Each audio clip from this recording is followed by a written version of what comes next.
Years ago, I shot 10 bags of heroin every day. Heroin is a beast, and that beast has infiltrated every town and city in America. In 2016, 64,000 Americans died of an accidental overdose of opioids. I hope that the stories we bring you on this show save lives in 2018. I'm Richie Farrell. I'm a heroin addict.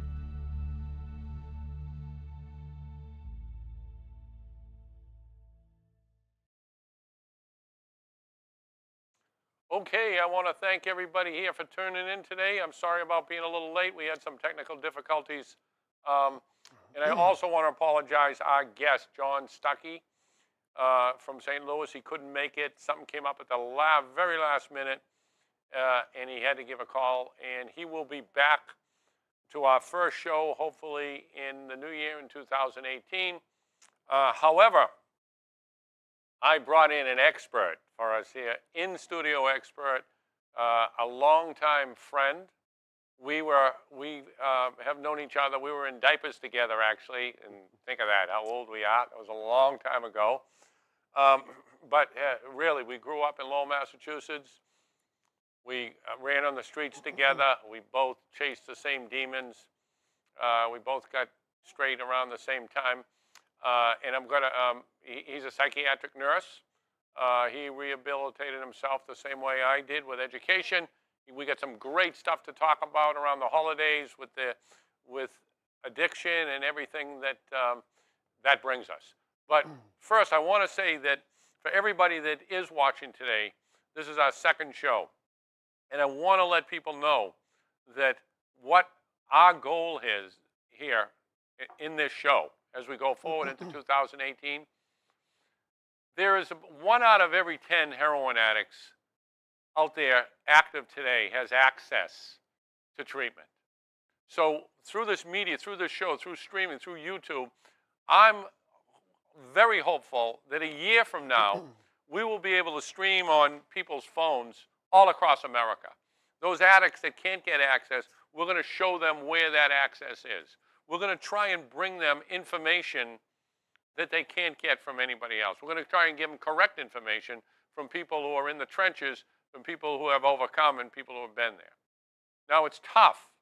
It's tough because addiction is a beast. And opioids right now, if just the other day the CDC released its latest report that for the second year in a row, the mortality rate is plummeted. And not since 1918 during the great flu epidemic has that happened. And today, with modern medicine being the way it is, and that's all due to opioids. That's all due to 2016, 64,070 people died. So we're going to address that today, and we're going to talk some great things. And now, my buddy, James Layoff, psychiatric nurse, working every single day in this field. How you doing, Big? I call him Big Jim. How you doing, Jim? My brother. Thanks for having me, Richard. All right, man. It's a pleasure. Pleasure to be here. So let's talk. I was out in St. Louis last week, and I wrote this piece. I found these wonderful individuals, right?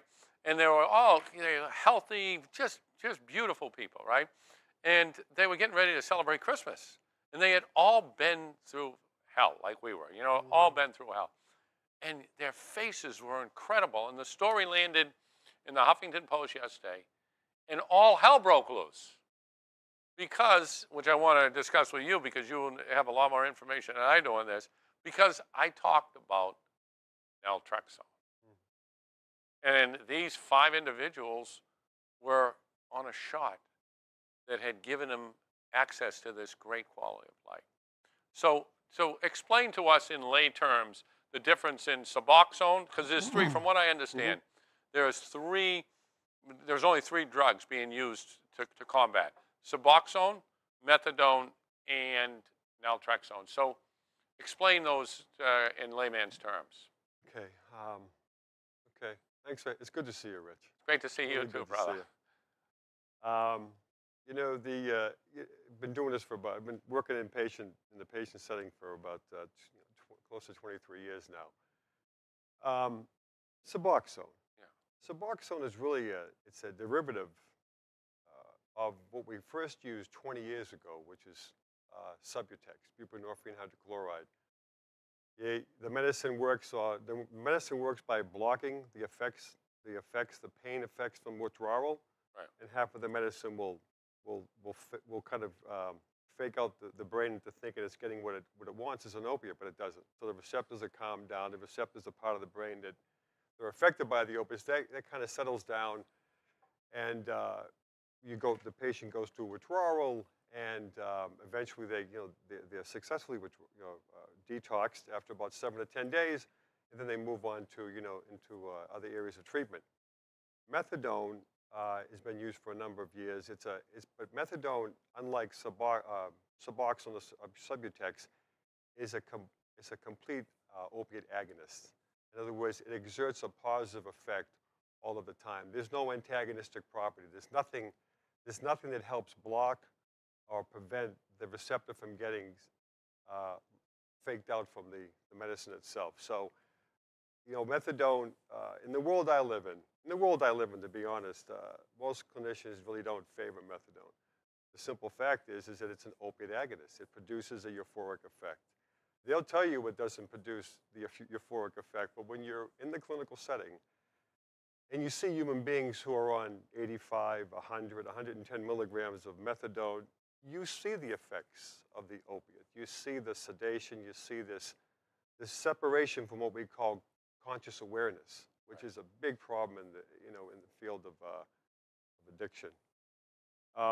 So methadone is something we don't use too often now, but it really is. It's an older, what we call agent, not used as much as the Suboxone is today. Some of our old buddies are still on it. It's still They're still waking up every month. We have to be.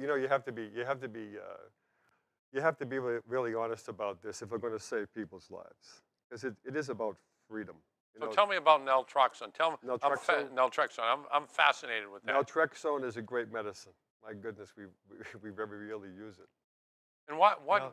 I can't figure out why. Naltrexone is what we call an antagonist. So it competes for the site on the opioid receptor. In layman's terms, if you were to take naltrexone and you were to drink alcohol on top of that or use an opiate, the naltrexone would fight for a place for the opiate to settle in and exert that positive effect or that high effect. So it's a blocking agent. So if you use on top of it or if you drink on top of it, you don't get the effect. You don't get that lift. You don't get the jump. And what it leads you to is to say, well, this isn't working for me. This is not working. But that gives you it gives you an opportunity to be in a place where you can, where you're working in a treatment program, where you can start to have a little bit more freedom and measure of control over your life, where you can start to do things that provide a different sense of well-being and euphoria. Right.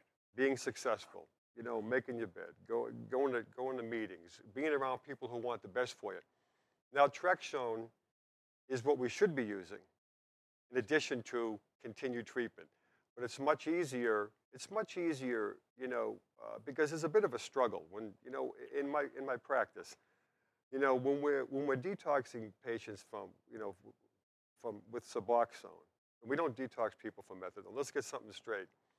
Methadone, you don't detox. Methadone is a permanent fixture in a person's life. They're constantly getting it, so there's really not much of a detox with that. So how do you get them off? How do you get them off? Well, you have to basically be in agreement with the physician who's prescribing it for you to take you down from 100 to 90 to 80 to 70. But I can tell you, in my experience, when that level starts to drop, what happens is now there's an inverse relationship. The level of sedation drops, but now the conscious awakening comes up, and you have to deal with life on life's terms. Most people, through no fault of their own, would rather go back to sleep and deal with the pain. So, but Suboxone is different in the sense that when we're detoxing people with the Suboxone, there's an an inherent understanding that this is the way things are today. You're going to get this for 4 or 5 days, but then you're going to go out and continue on it. So in that sense, there really isn't anything consciously in the addict's mind that he's ever going to be off of the Suboxone. In other words, he needs it. He has to stay on it. So they're heroin addicts for the rest of their lives because they're on Suboxone, right? So tell me something. Why? What do you think? I mean, you know, I have my own take on this, but why do you think that we are only using the? I mean, first we use Suboxone, then we use methadone, and why is naltrexone the last? Why aren't we using it? Is it money? Is it? I think, I mean, you know, big pharma's involved in this. People are making money off Suboxone. I have to tell you, I mean, to be honest with you, you know, 22 years ago, we had a measure of authority. We had a measure of control. There were boundaries and there were limits. When a patient came into the hospital, they knew what their protocol was going to be like. It was a 7-day detox. But while they were in the 7-day detox, they were already preparing themselves for life without opiates. They were in substance abuse groups, they were in coping skills groups, they were in relaxation. There was an awareness that there was an awareness that this was the end of the road. I've made a decision, I want to get on with my life, and I'm going to have to learn how to stay sober. So there was no keeping you on Suboxone or any additional meds. So to answer your question, I mean, people are making money off Suboxone. I mean, you know, you have a patient that comes into the hospital, and you know, he or she may come in, and when they get admitted, they have on their person they have a prescription for, you know, from a local pharmacy, and they have 90 8 milligrams / 8 milligram strips of Suboxone. They have it on them when they come. They have them on them when they come in. So I mean, you know, there's a lot of money to be made out there, and. So explain this to me. They get 90. If they could take too many, could they overdose? Sure, they could. Of course, you can. You can take too much, and a lot of times they wind up, you know, using them. They sell it to support their habit, and a lot of patients come in, and the tox screen isn't just buprenorphine or Suboxone. It's got fentanyl, it's got opiates, it's got other meds as well. So tell me, I get this question all the time. You're out there on the street, you're struggling, you're using Suboxone as a crutch, you're selling something to do it. What would be, with knowing that there's another drug out there, or what's the, you know, forget all that. What's the one thing that you would tell in your practice? Someone comes into the hospital, what do you tell these people when they first come in? They want to, you know, if they truly have their hands up and want to surrender, what would you tell someone that really wants to surrender? You know, to identify the reality of really wanting to surrender, you interview the patient, but when you get a feeling that the patient's had enough. Enough is enough. You tell them, you know, this is how we're going to do. We're going to use certain medications to take you off of the opiates, but you're going to have to go through a little bit of pain and suffering. But we can provide, you know, with continued treatment, we can provide you with that you'll be able to get through this one day at a time. I think the question you're asking me is, why can't we use something else in addition to buprenorphine and methadone? And we do. We have naltrexone, but it's very rarely used because, first of all, this is a big part of it. First of all, patients don't spend more than 7 to 10 days in the hospital. If you read the literature on naltrexone, it clearly indicates that this medicine is contraindicated. It's not to be used until you're at the end of your 7 to 10 days without opiates. Right. So they come into the hospital, they get detoxed, they're there for 5, 7, maybe 9 days most. You really haven't got a chance to start them on the naltrexone, because if you do, they still have a little bit of opiate inside their brain, and if you give them the naltrexone, you'll throw them into an acute withdrawal. And then what happens with that is you have to put them back on, you know, on some additional medication. Right. So there's this vicious circle, it seems like, right? Yes. But the thing that I see all the time and get all the time is people that write to me and they say, I've been on Suboxone for 4 years. I've been on Suboxone for 5 years.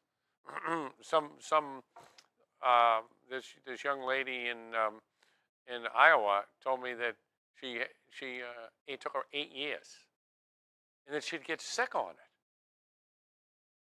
So from a rep from the company that does it told me off the record. I tried to quote. They said off the record, but they said the reason, I don't know if this is true. You might know. They said that insurance won't pay for Suboxone because it was only meant to be a 14-day thing. Right? So I don't know whether that's true or not, and because when I went to write it down and take it, she said off the record, right? But so I couldn't use it, but I can still say that I was told that, right? You know, so was that true? That I'm not sure. I'm not sure about that. Yeah. The insurance only pays for 14 days. Yeah, I don't know. Yeah. I don't know whether. Well, it's got to be paying for more than that because these patients are coming in with with their Suboxone. Yeah, because in Missouri, they had to come up. It was all cash. All the Suboxone doctors, cash. You come in $250 to see the doctor, and $390 for half a month. Got to come back 2 weeks later, $250. It was costing them $1,200, $1,500. That this is what their parents are paying to keep them on this medication. It doesn't seem like the thing to do, you know. As I'm listening to you, Rich, and I'm listening to you what you're saying. For the people who are addicted, for the people who are in the throes of addiction, the most important thing that we can give them is we give them hope, but we give them an understanding that there's freedom outside of this. You know, it's outside of the the addiction itself. To tell somebody that they have to be on something for an extended period of time really is not. Sometimes it's not factual because most people want to get off their medications. They struggle to get off their medications, but I have to tell you that, there's underlying disorders that aren't being properly treated as well. Right. Absolutely. Let me just stop you here. A question just came in from our live audience. Jeff Sessions just created a new State Department position, opioid czar. Do you think this will actually help things? And what must this person do to remedy this crisis? Ooh. Chris asked a great question. I mean, does this actually help? My opinion of this is simple.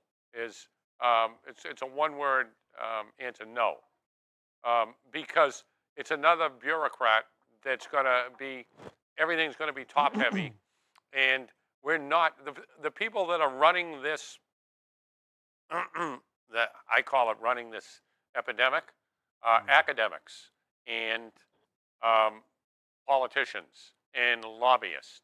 So if I don't know, I think the opioid czar that is Trump's Kellyanne, the female, I forget her last name. Kellyanne Conway. Yeah, I think so. I'm not sure, but it's like we need people. Chris, that's a great question.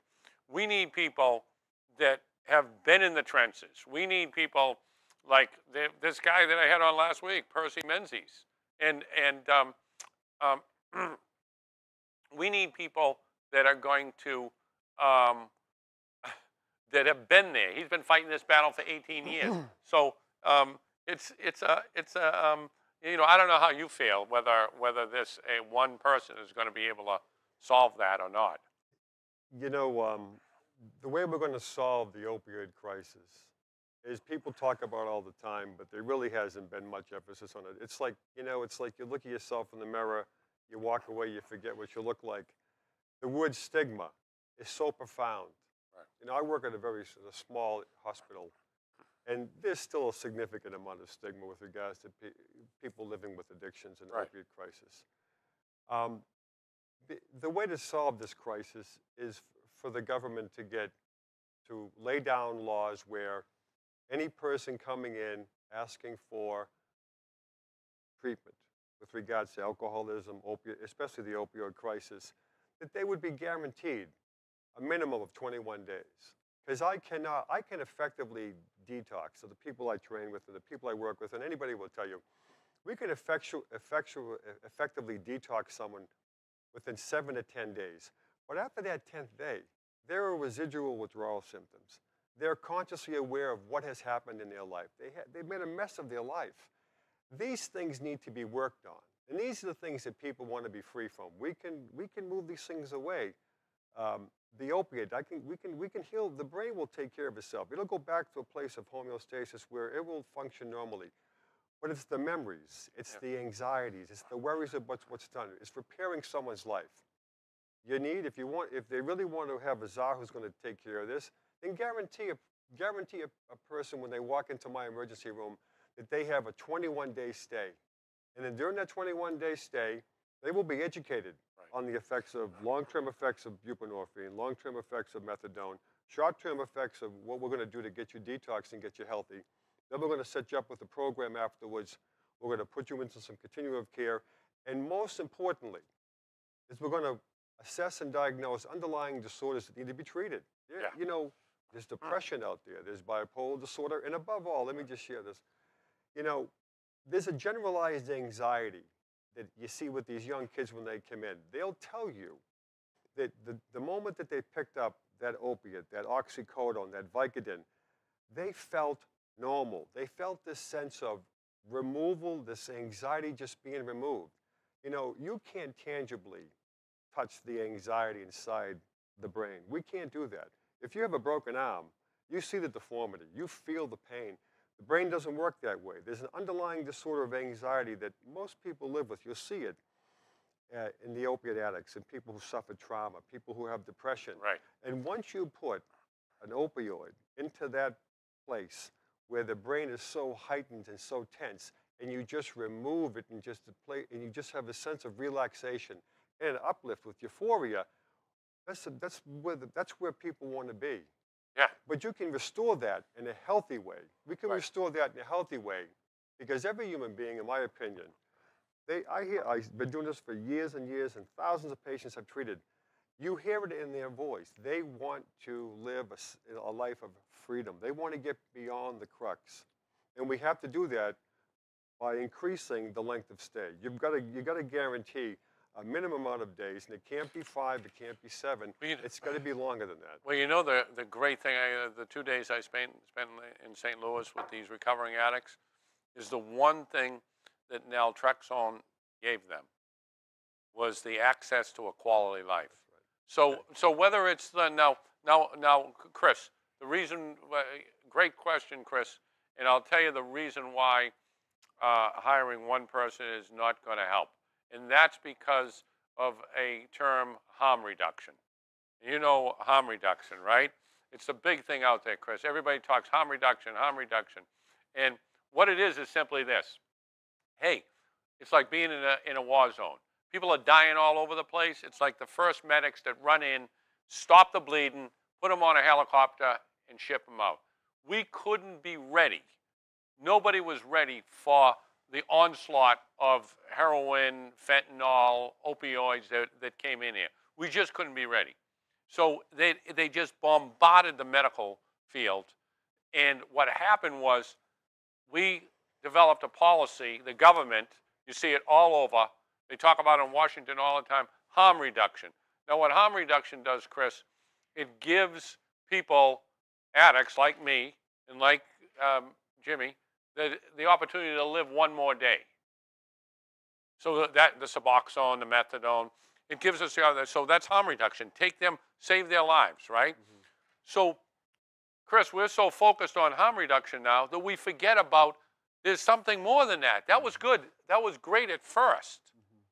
But if Washington keeps speaking harm reduction, and the way they're using that harm reduction is Suboxone and methadone, if they keep speaking, it's not going to change anything. My thing, Chris, is we have to throw the book away. And you know, I don't know how you feel about harm reduction. And harm reduction. All that means is that let's keep him on Suboxone so he won't go out. So he won't go down the street and break into your home and rob you, or he won't rob a bank, or he won't rob a store. You know, harm reduction that's what it is. It's just harm reduction. We're keeping people from breaking the law by giving them, keeping them on the medications. Yeah, I was talking to the woman in Missouri and said, listen, people are living. Yeah. I just came from a Washington thing, and people are alive. We get the statistics. They're staying alive. But I don't see how that's giving people access to a quality life. Right. Sure, they're going there. I mean, you've been there. You see it all the time in the hospital. But I've been speaking to people, and they just came from the methadone clinic. It's very frustrating for clinicians that work in the field. Yeah, If you talk behind the scenes, we all know that, like I say, in the initial stages, there's a benefit to using Suboxone. yeah, I stay away from methadone. Methadone, not to make it a personal thing, but I've never, in my 22 years of practice, ever seen. I've only been around one gentleman who was on methadone who didn't what we call use, or who's jumping the methadone, using on top of it, because it sustains that euphoric yeah. high state. Now, people will deny that, but the ones who work in the field know that to be true. Not passing judgment, not being critical. There's another way. Naltrexone is a very effective medication. Years ago, we used to give 50 milligrams a day. But like I said before, Rich, there was an understanding Yeah. that this is what your treatment was, okay? Right. And from this point on, you're not. And while we were caring for patients like that, they were absorbing the understanding Yeah. that it was over. And now we're going to turn the corner and go. We're going to start living our lives. I hate to break you up, but we're wrapping this up. The time has gone like crazy, and I want to say that for any active addicts out there, or for people struggling out there, the holidays are a real tough time. Just I've been clean for 30 years, and it's still, I see the madness every single day out there, especially as we get close. We're in the middle of a snowstorm. It's completely crazy. So there's a sense of homelessness that addicts take on, that they're all by themselves. I get it. I've been there. I know what it was to wake up in the morning before Santa came and go get high. But there is a life that you can have. There is a life like my 5 friends in St. Louis. You can do it. And you have to believe that, do what you have to do to stay alive every day. If you need to go on Suboxone, that's fine. But the end game should be towards quality life. And that's what you should always look at. What can it be? Because you'll always have that part of your life that you were a heroin addict or an opioid addict. You can't take that away. But you can go on and you can have a quality life. There is an access to that life out there if you want it. But there is, like my friend Jim says, and there's a little pain you have to go through.